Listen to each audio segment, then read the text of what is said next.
So, good morning, class.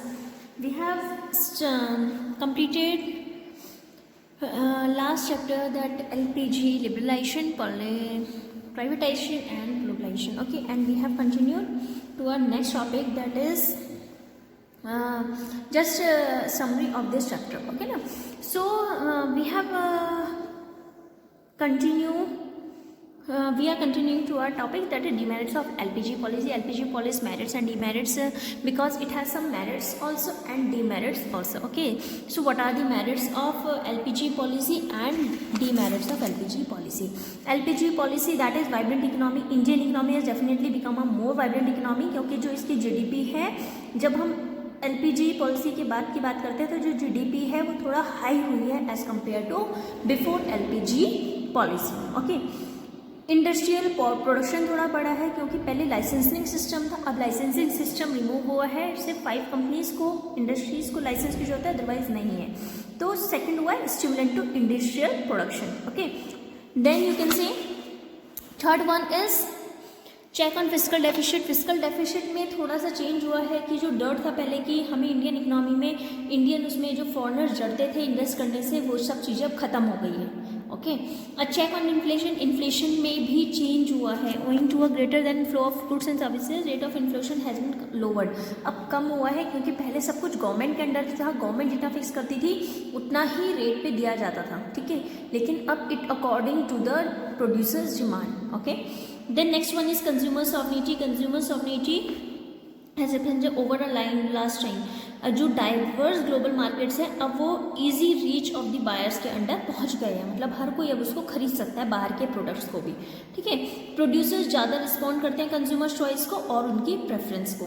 Next we can say that consequently overall level of expenditure जो household का होता है वो थोड़ा बढ़ गया है, implying an overall rise in the welfare status of the people. Fine. Next one is the substantial increase in foreign exchange reserve. जो डिप्लीशन हुआ है फॉरेक्स रिजर्व का, यानी कि फॉरेन एक्सचेंज रिजर्व का जो कमी हुई है, डिप्लीशन हुआ है, एक वो कंपेलिंग रीज़न रहा है गवर्नमेंट के लिए कि उसने इसीलिए LPG पॉलिसी में शिफ्ट किया. पहले LQP था, now it shift to the LPG policy. LQP means licensing, quotas and permits. Before LPG policy this policy was to be followed, but now LPG policy is to be followed. Okay, then flow of private foreign investment. Private foreign investment ने एक quantum jump लिया है जब LPG policy हुई है. Domestic economy इतना generate नहीं कर पाती अपने लिए कि हम उसको दोबारा री इन्वेस्ट कर सकें. ठीक है, नेक्स्ट आता है recognition of India as an emerging economic power. इसका मतलब LPG पॉलिसी और कंसिक्वेंट राइज हुआ है overall level of economic activity में. इंडिया अब रिकॉग्नाइज हुआ है एक एमर्जिंग इकोनॉमिक पावर की तरफ वर्ल्ड में. ये जो रिकॉग्निशन मिला है not only raises India's economic, इससे सिर्फ इंडिया की इकोनॉमिक रैंक नहीं बढ़ी, बल्कि उससे क्या करा, कॉन्फिडेंस बढ़ाया ग्लोबल इन्वेस्टर्स का, जो वर्ल्ड के इन्वेस्टर्स हैं, कि ताकि वो इंडियन इकोनॉमी में इन्वेस्ट कर सकें as their preference destination of investment. Okay, next है shift from monopoly market to competitive market. मतलब जब LPG पॉलिसी का लॉन्च हुआ है तो इससे सिग्निफिकेंट शिफ्ट हुआ है स्ट्रक्चर ऑफ इंडियन मार्केट में. पहले मोनोपोली मार्केट था. Monopoly means in which there is only single seller. Okay, competitive means there are so many sellers. So Indian markets are now increasingly shedding its monopolistic character and becoming more and more competitive in nature. Okay, then it has some demerits also, that neglect to agriculture, because GDP has primarily been owing to a growth of secondary and tertiary. जो GDP है हमारा, GDP increase हो रहा है because of the increase in secondary and tertiary sector. Okay, इस time पे जो agriculture है वो नेग्लेक्ट हो रहा है पूरी तरीके से. जो लोग हैं जिनके घर में फार्मिंग हुआ है वो भी बाहर जॉब करना चाहते हैं, क्योंकि सिर्फ हम एग्रीकल्चर ही उनको लाइवलीहुड को कंप्लीट नहीं करता है, उनको उसको अर्न करने पड़ते हैं मनी भी फॉर देयर लाइवलीहुड. ठीक है ना. So substantial agriculture sector has suffered a serious neglect and its growth rate has depleted to a miserably low level. Okay, so in fact slow growth जो एग्रीकल्चर सेक्टर को हुई है वो ultimately hinder in the process of growth and industrial. अगर हम industrial sector की बात करते हैं तो उसमें एग्रीकल्चर सेक्टर का कहीं नाम ही नहीं आता है, पूरी तरीके से गायब है वो. ठीक है ना. वो ऐसा इसलिए हुआ है क्योंकि एग्रीकल्चर सेक्टर एक इंपॉर्टेंट सोर्स होता है रॉ मटेरियल का, इंडस्ट्रियल सेक्टर का रॉ मटेरियल का मेन सोर्स एग्रीकल्चर सेक्टर है। एग्रीकल्चर प्रिंसिपल सोर्स होता है लेबर सप्लाई का इंडस्ट्रियल सेक्टर का, ठीक है। And next is agriculture sector is a significant source होता है डिमांड का for the industrial products like tractors and threshers, okay. Then next is urban concentration of growth process. So LPG policies have resulted in a concentration of growth process in urban areas। किसी भी MNC की बात करेंगे तो आपको rural areas of the country के ज़्यादा मिलते हैं, ठीक है। So second is urban concentration of growth process. So first demerit is neglection of agriculture, okay. Then second one is urban concentration of growth process। देखो जो एलपीजी पॉलिसीज है इसने जो मेन कंसंट्रेशन रखा अपना ग्रोथ प्रोसेस का वो किस में रखा, अर्बन एरियाज में रखा, जो अर्बन एरियाज है सिटी वगैरह में रखा, रूरल का नहीं सोचा, ठीक है ना। So think of any MNC, अगर हम किसी एमएनसी के बारे में सोचते हैं तो एमएनसी क्या करती है, रूरल एरियाज में अगर you will find highly trace, मतलब बहुत कम देखोगे कि एमएनसी किसी रूरल एरिया में काम कर रही है, ज़्यादातर वो किस में रहती है, अर्बन एरियाज में रहती है एमएनसी। मल्टीनेशनल कंपनीज जो है ज़्यादातर फोकस करती है अर्बन एरियाज में, जहाँ पे उसको इंफ्रास्ट्रक्चर फैसिलिटीज़ मिलती है ना, क्योंकि एमएनसी को काम करने के लिए हर तरह की फैसिलिटी की जरूरत पड़ती है, गाड़ी वगैरह चाहिए, लेबर चाहिए, और यू कैन से कि हमें अगर फैक्ट्री बनानी है तो उसके जितना मटेरियल वगैरह होता है सब हमें चाहिए, तो वो रूरल एरियाज में तो पॉसिबल नहीं होता है, तो वो अर्बन एरियाज में होता है। तो एमएनसी अपना जो मेन फोकस रखती है वो अर्बन एरिया में रखती है, ठीक है। तो इससे क्या हो रहा है, जो हमारा रूरल है वो एक तरह से पूरा गायब हो रहा है, यानी कि रूरल एरियाज को कोई इंपॉर्टेंट ही नहीं मिल रहा है, जो गांव के एरियाज है उनको कोई इंपॉर्टेंस नहीं मिल रही, सिर्फ अर्बन एरियाज को इंपॉर्टेंस मिल रही है, ठीक है। नेक्स्ट मैं ये कह सकती हूँ कि जो एमएनसी है, एमएनसी ने जो अपना इकोनॉमिक कंट्रोल है वो सिर्फ किस में रखा है, अर्बन एरियाज में, है ना। उससे क्या हो रहा है कि जो हमारे इंडियन मार्केट्स हैं वो एक्सप्लॉइट हो रहे हैं, कि बाहर की कंपनी आके वहाँ पे खुल गई है, ठीक है। एक तरह से हमने देखा कि कंपटीशन का हमको चांस मिल रहा है, लेकिन इससे क्या हो रहा है, लोग बाहर के प्रोडक्ट्स खरीदते हैं, अपने नहीं खरीदते। जैसे अगर हम चाइना की बात करते हैं, पहले क्या होता था, चाइना टॉयज वहाँ पे थे, ठीक है ना, अब तो रिस्ट्रिक्शंस वगैरह लगी है, लेकिन पहले क्या था, बिफोर कोविड-19 तो चाइना के टॉयज, चाइनीज आइटम को लोग ज़्यादा प्रेफर करते थे रेदर देन दी इंडियन प्रोडक्ट्स, ठीक है। इंडियन प्रोडक्ट्स को ना करके क्या करते थे, चाइनीज प्रोडक्ट को ज़्यादा, क्योंकि उसके रेट बहुत कम होते थे, है ना। चाइना के जो प्रोडक्ट के रेट होते हैं वो बहुत कम होते हैं। Either we can say about mobile phone और एनी टॉय और एनी प्रोडक्ट, कोई से भी प्रोडक्ट की बात कर ले, फर्नीचर तक की बात कर ले, अगर वही अगर सपोज मैं डाइनिंग टेबल लेने जा रही हूँ, अगर मैं इंडियन डाइनिंग टेबल देख रही हूँ, ठीक है ना, इंडियन जो मेड इन इंडिया है, अगर मैं वो देख रही हूँ मुझे 25 का पड़ रहा है, तो same dining table in the Chinese item की अगर मैं बात कर रही हूँ तो चाइना में मुझे वही 10-15 में मिल जाएगा, ठीक है। तो ये थोड़ा डिफरेंस होता है रेट में, तो लेकिन जो कंज्यूमर्स की मेंटेलिटी है वो यही होती है कि हमें रेट कम पे करना पड़े, ठीक है ना।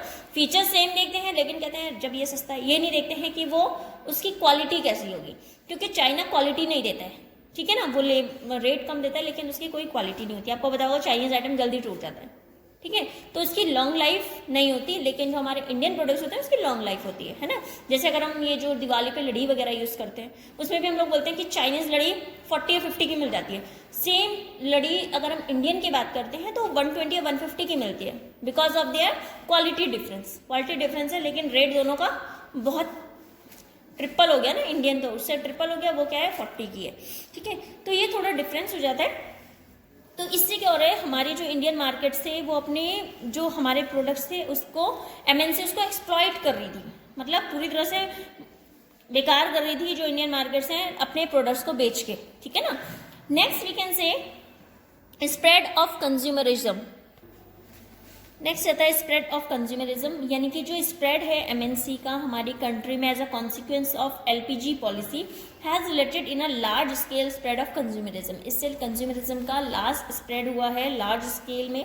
अ वेराइटी ऑफ ग्लोबल ब्रांड जो मार्केट में has induce the masses to become spended going beyond their means, मतलब उनके इतने साधन नहीं है जितना वो उसमें स्पेंड कर देते हैं, खर्चे कर लेते हैं लोग, है ना।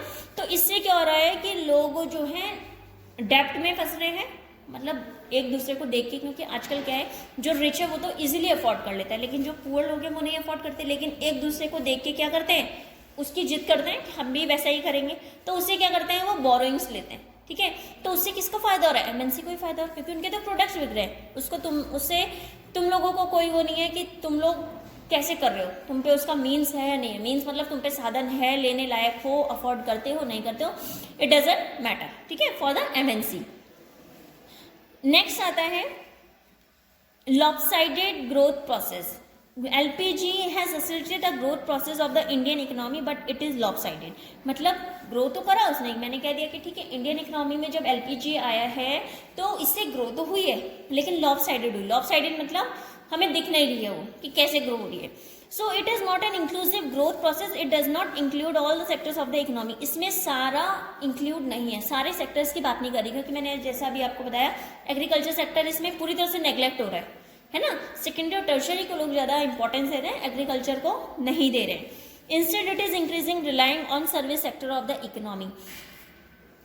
In fact, it is just an IT-focused growth process which is gradually overshadowing the process of industrialization besides neglecting the farming sector. सिर्फ industrialization को ज़्यादा ग्रो मिल रही है लेकिन जो हमारा फार्मिंग सेक्टर है वो डाउन जा रहा है, ठीक है ना। So it is alarming to note that owing to liberalization and globalization, the Indian farm is shifting to production of cash crops for the foreign markets, causing a shortfall of domestic supplies of food grains. मतलब जो अपनी domestic supply करते थे food grains की, वहां ना करके अब क्या कर रहे हैं, फॉरेन मार्केट्स के लिए कर रहे हैं, ठीक है। So alas we are often forced to import food grains despite green revolution. अब क्या था कि हम लोगों को इम्पोर्ट करनी पड़ती है फूड ग्रेन्स भी बाहर से, क्योंकि हमारे जो कंट्री में बन रहा है वो हमारे डोमेस्टिक कंट्री में मिल ही नहीं रहा है, क्योंकि जो फार्मर्स है वो सीधे कहाँ भेज रहे हैं, बाहर भेज रहे हैं। तो जो हमारी कंट्री को जरूरत पड़ेगी तो हम कहाँ से लेंगे, बाहर से मंगाना पड़ रहा है, ठीक है। And this is against the green revolution.